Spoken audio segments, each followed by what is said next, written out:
What happens when a global sports icon, polished by decades of media training and fame, walks into a studio built for sharp questions, moral firestorms, and no easy exits, and finds himself staring down a host who refuses to blink? Before we go any further, if you love intense cinematic celebrity moments like this, subscribe to Stage View right now, hit like, and drop a comment because this story takes a turn no one in that studio was ready for. The lights inside the View studio burned brighter than usual that morning, not because anything had changed technically, but because everyone could feel it. There was a subtle tension hanging in the air, the kind that doesn't announce itself, but makes producers whisper more urgently into headsets and makes audience members sit a little straighter in their seats. David Beckham was in the building. He walked out with the calm, practiced stride of a man who had faced stadiums of 80,000 screaming fans and penalty kicks that could shatter nations. His suit was tailored to perfection, dark, understated, safe. The smile, familiar, global, carefully maintained, rested easily on his face. This was supposed to be another friendly stop on the promo circuit. A few laughs, some nostalgia, a nod to football, family, philanthropy. In and out. Sunny Hostin watched him approach from her seat at the table, her expression polite, composed, unreadable. She'd done this long enough to know when an interview would glide and when it might fracture. Her notes were stacked neatly in front of her, pages marked, corners folded. Not aggressively, but intentionally. She wasn't nervous. She was ready. The applause swelled as Beckham waved, the audience clearly thrilled. A chant even tried to start, his name, rolling off tongues like a familiar song. He acknowledged it with a slight bow of the head, that modest humility fans loved him for. As he sat down, he glanced around, soaking it in, eyes briefly meeting the camera as if sharing a private joke with millions watching at home. The opening questions were warm. Too warm. Stories about his early career, his children, his life in the U.S. laughter bubbled easily. Even Sunny smiled, chiming in with light commentary, letting the rhythm establish itself. Beckham relaxed visibly, leaning back, crossing his ankle over his knee, hands open, confident. But confidence can be a fragile thing. Sunny shifted forward in her chair.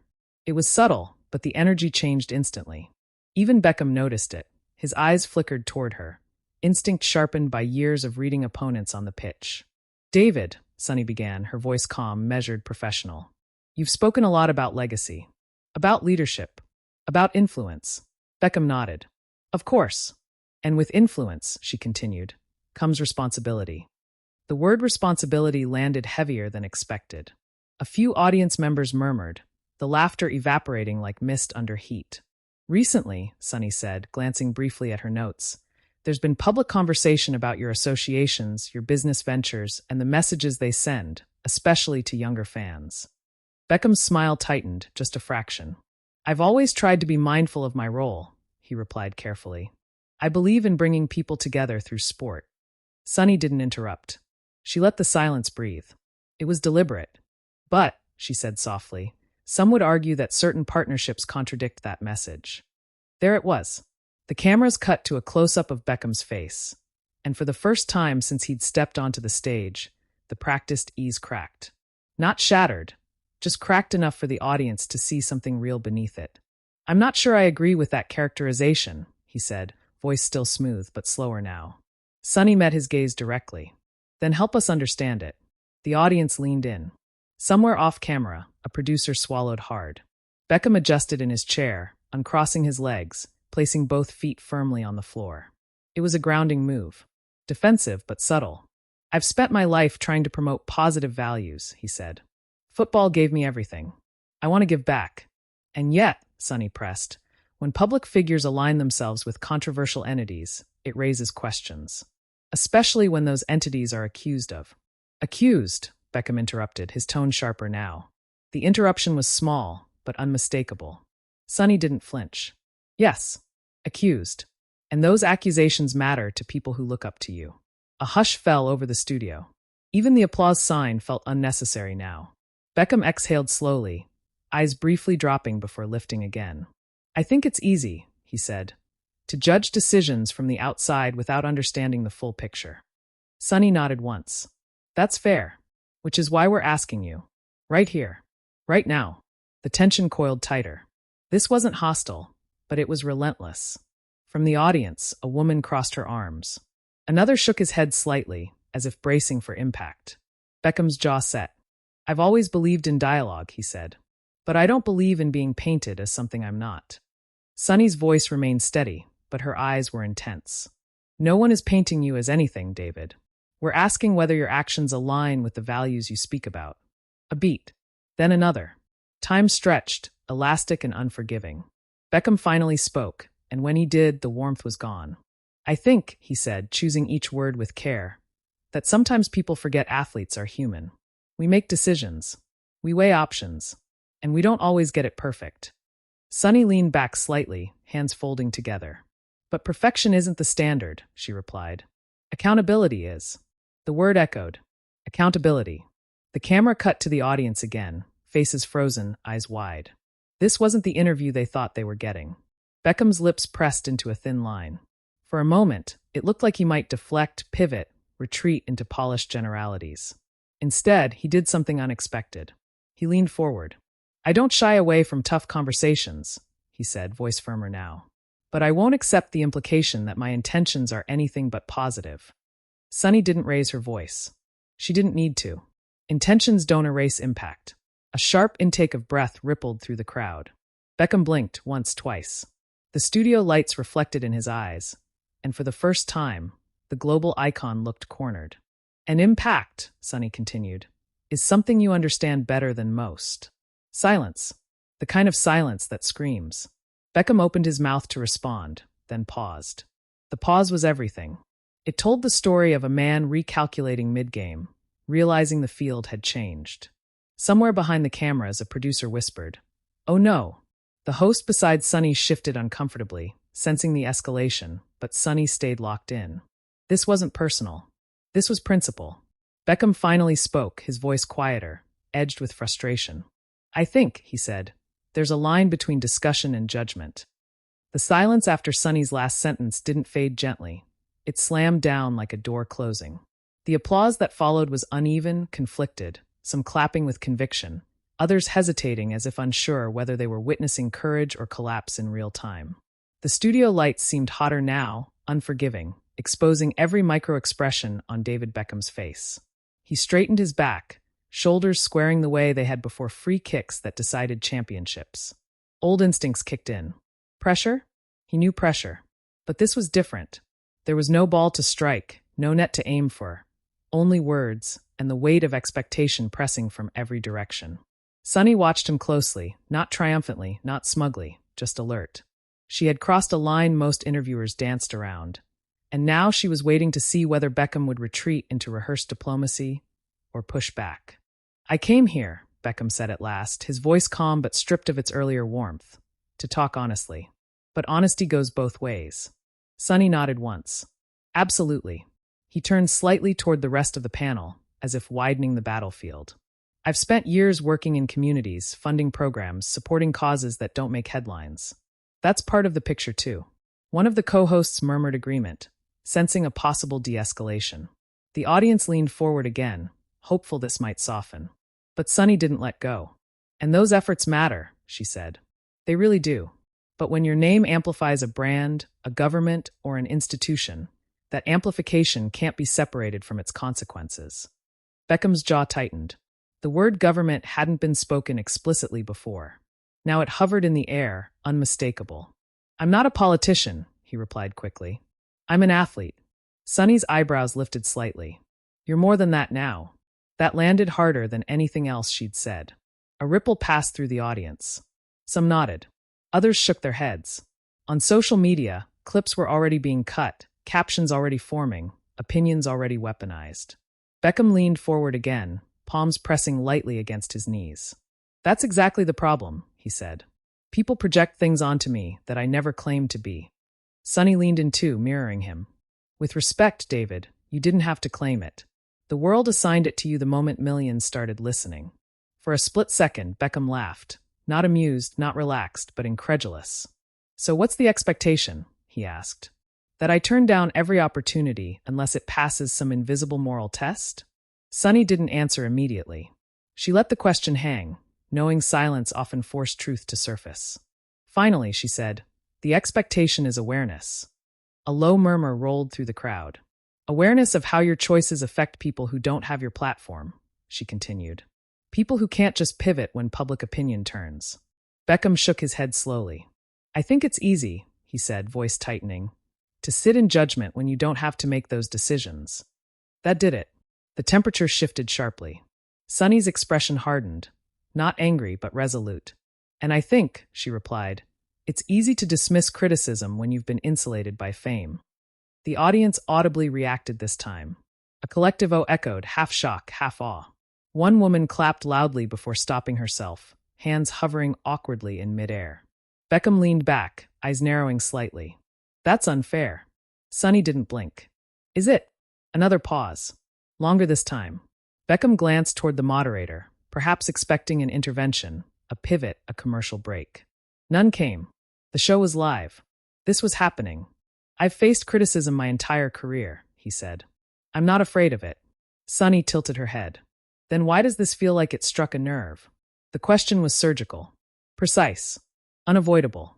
Beckham inhaled sharply through his nose, then exhaled. His fingers interlaced, knuckles whitening. Because, he said quietly, there's a difference between critique and character assassination. Sunny softened her tone, just slightly. No one is assassinating your character, David. We're interrogating power. That word again. Power. The cameras cut to a wide shot of the audience. Some faces intent, others uneasy, all of them aware they were witnessing a moment that would not be easily forgotten. Beckham's voice dropped lower. You talk about power, he said, but you don't talk about the pressure that comes with it. The expectations. The scrutiny. The idea that you're never allowed to be human. Sunny's eyes held his. Being human doesn't exempt you from accountability. A beat. Then Beckham responded, sharper now. And being a host doesn't make you the moral authority. Gasps. Real ones this time. A few people actually leaned back in their seats as if physically struck by the tension. Sunny's lips pressed together briefly. When she spoke, her voice was calm, but steel ran through it. No, but asking questions is literally my job. Applause erupted, louder, more decisive. The moderator tried to interject, but the energy had slipped beyond easy control. Beckham lifted a hand slightly, as if to regain order. Then ask fair ones. Sunny met him head-on. I am. The moment stretched, raw and electric. Beckham looked out toward the audience now, scanning faces, perhaps realizing the narrative was no longer his to steer. This wasn't about explaining anymore. It was about perception, and perception was already fracturing. I never set out to hurt anyone, he said, his voice carrying a hint of exhaustion now. If mistakes were made, they weren't made lightly. Sunny's response was immediate. Intent doesn't undo harm. The phrase landed like a gavel strike. A woman in the front row whispered to her friend. A man shook his head, muttering under his breath. Somewhere, a phone buzzed as another clip went viral. Beckham's shoulders dropped just a fraction. Not defeat, but the recognition that this conversation was no longer winnable in the traditional sense. So what would you have me do? He asked. Publicly apologize? Renounce everything? Where does it end? Sunny answered softly. It starts with acknowledging the questions without dismissing the people asking them. The studio fell quiet again. Even the air seemed to hold still. Beckham stared at the table, then back up at Sunny. For a fleeting moment, something vulnerable flickered across his face. A man caught between image and introspection. I hear the questions, he said slowly. I just don't agree with all the assumptions behind them. Sunny nodded. And that's fair. But disagreement doesn't end the conversation. The moderator finally stepped in, voice carefully neutral, signaling a transition. But the damage or the revelation was already done. As the cameras pulled back slightly and the segment edged toward its close, the audience knew what they had witnessed wasn't a soundbite. It was a clash of worlds. Celebrity versus conscience. Legacy versus accountability. Beckham forced a small smile as the applause resumed, but it didn't reach his eyes. Sunny gathered her notes, composed, unflinching. And across the internet, the debate had already exploded. Lines drawn, sides chosen, the question echoing louder than ever. When icons are challenged, do they listen, or do they push back? And the reckoning was far from over. The cameras cut to commercial, but the tension didn't go anywhere. It clung to the studio like static, buzzing between seats, vibrating in the silence that followed. Applause faded into an awkward shuffle as the audience shifted, whispering, replaying the exchange in hushed disbelief. Some stared at Sunny. Others kept their eyes fixed on David Beckham, as if waiting for him to crack or to rise. Beckham leaned back in his chair, one hand rubbing slowly across his face. Up close, without the filter of applause and polished banter, he looked different. Older. Tired. Not defeated, but undeniably rattled. A stagehand offered water. He nodded once, took a sip, then set the glass down untouched. Sunny sat upright, her posture unchanged, flipping a page of her notes with steady hands.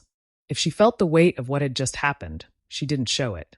But inside, the calculation was constant. She knew this wasn't just about Beckham anymore. It was about what came next, how far the conversation could go before it crossed from confrontation into chaos. A producer's voice whispered urgently from off-camera. "We're back in 10, 9, 8. Beckham inhaled deeply, eyes closing for half a second.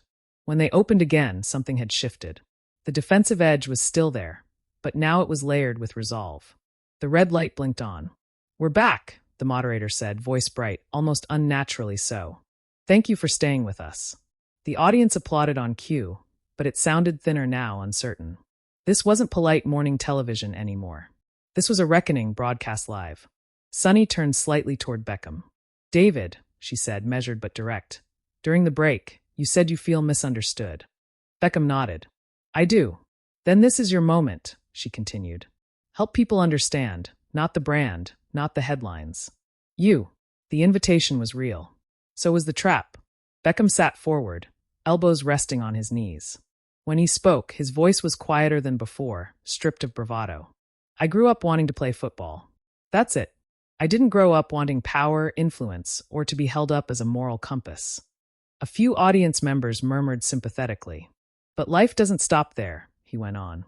"Success comes with expectations no one trains you for. And when you're navigating those expectations, every decision feels like a test you didn't sign up to take." Sunny listened carefully, eyes steady. "And when criticism comes," Beckham added, "it's rarely about one decision. It becomes about who people think you are." Sunny responded softly.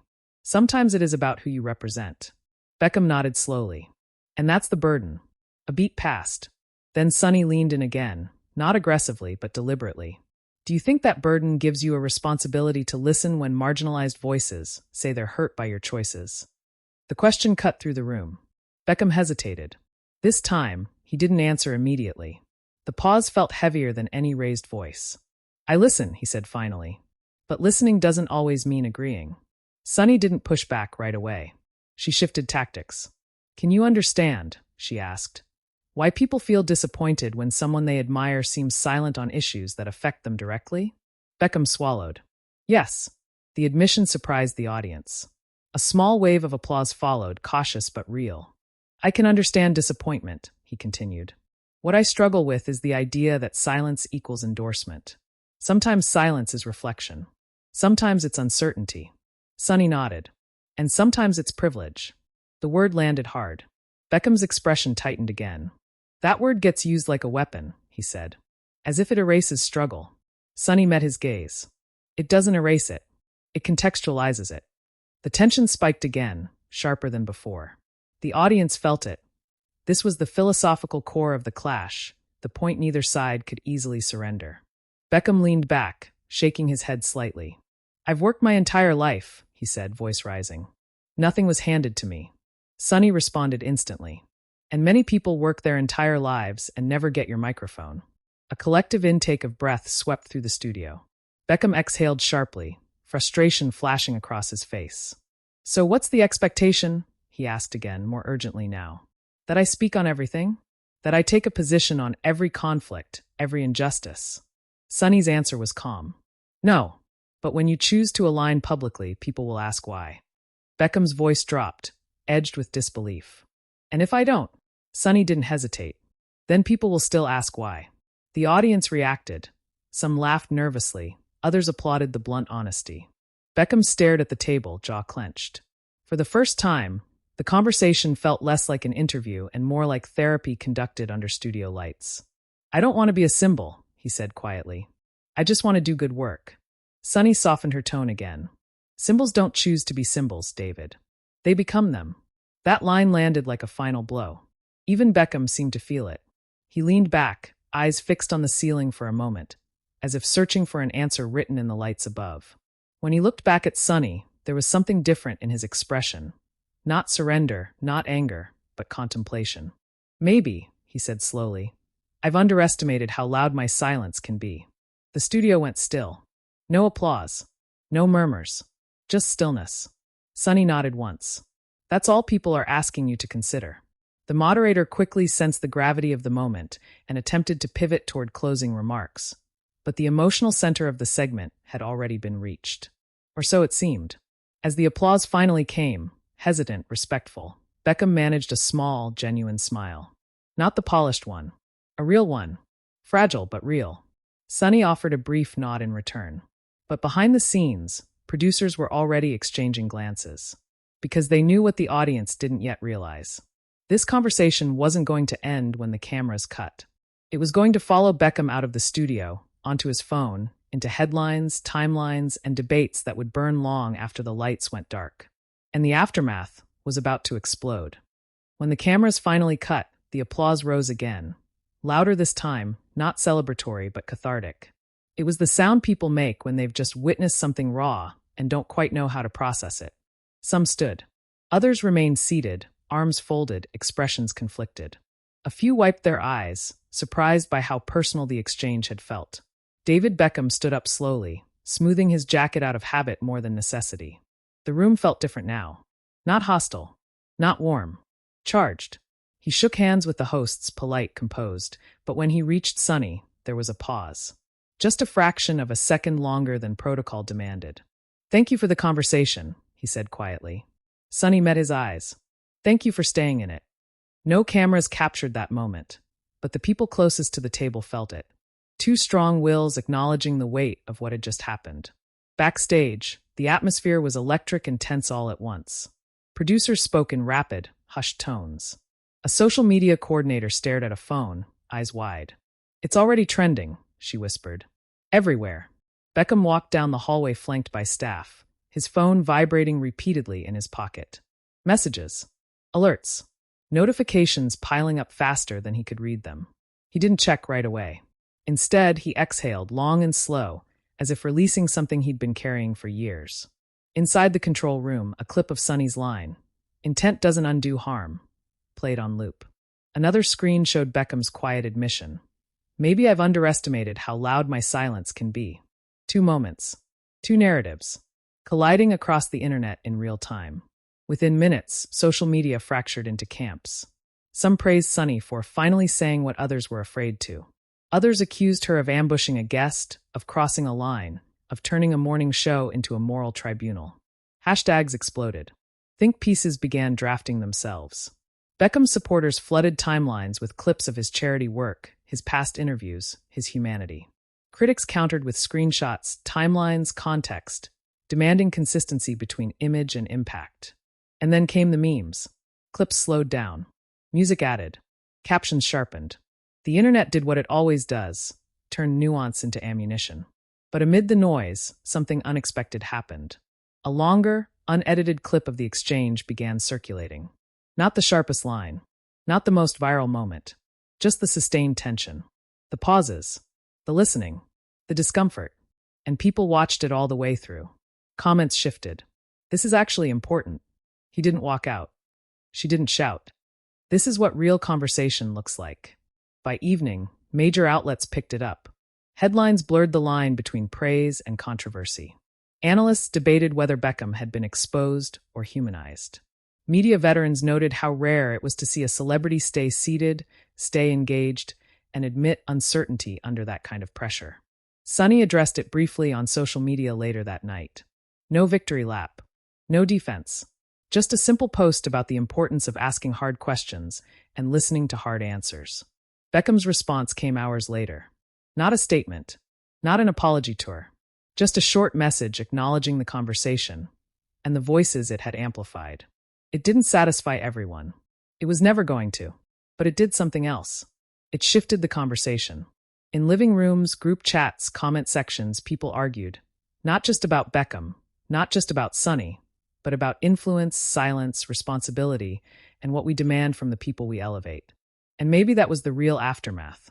Not a winner. Not a loser. just a mirror held up to fame itself. So now the question turns to you. Was Sunny Hostin right to press as hard as she did? Did David Beckham handle the moment with honesty or hesitation? Where do you draw the line between influence and accountability? Drop your thoughts in the comments. We're reading every one. And if you want more intense, cinematic, behind-the-scenes moments like this, make sure you subscribe to Stage View for more explosive, emotional stories that go beyond the headlines.